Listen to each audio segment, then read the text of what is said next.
Hello and welcome to the Kemp Forum on Expanding Opportunity. I think it's really great that we have this community we're bringing together, that we can talk to each other about what works, what successes, what failures we've had, and we can build from there. At the 50th anniversary of the War on Poverty, we started scratching our heads and thinking, okay, it's been 50 years, we put trillions of dollars in spending in fighting the war on poverty, we created lots of bureaucracies, lots of programs, and we really basically measured success on effort, on input, on how many programs do we have, how much money are we spending, how many people are on the programs, and we really were looking at it the wrong way, which is, are we truly getting at the root causes of poverty? 70% of every dollar spent on poor people does not go to poor people. It goes to those who serve poor people. They ask which problems are fundable, not which problems are solvable. We've got to really look at how race plays out and even getting access to capital in this town. Restrictive access to credit has been a big hindrance. Housing in and of itself, by itself, is incredibly necessary, but not sufficient.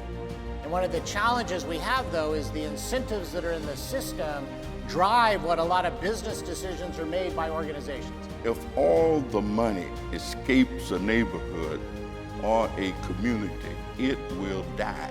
We now have it in law, and we call them opportunity zones.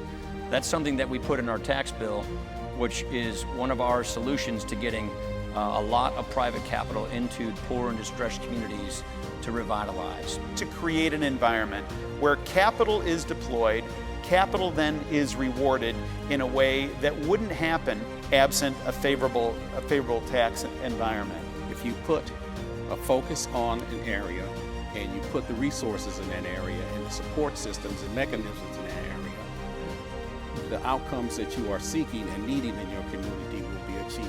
What we're doing in Newark, New Jersey, and the types of investments we're making there, they're very different from what we're doing in central Brooklyn, or even some of the investments we've started to look at the south side of Chicago, because the needs are different. We've made over 60 loans. We've recycled that money 3 times in the last 5 years. And these are the auto mechanic shops, the catering companies, the little delis and small coffee shops in the neighborhood. Is there a place for corporate business? We participate in a first job program. So we've now got 350 people identified and through the program. Kids are thinking they're failing if they're not going to college, but the reality is that in the vocational skills, there's huge opportunities there. And as a result, because of the recidivism rate, often I believe it happens because people don't get those job opportunities, we end up just perpetuating a problem that's much worse down the road. Because if we don't have that trust, if we don't have that community, all the things that we're trying to do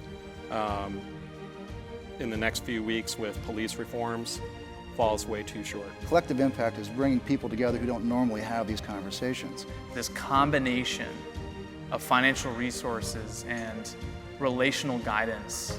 A movement of people coming together to take on a broken system.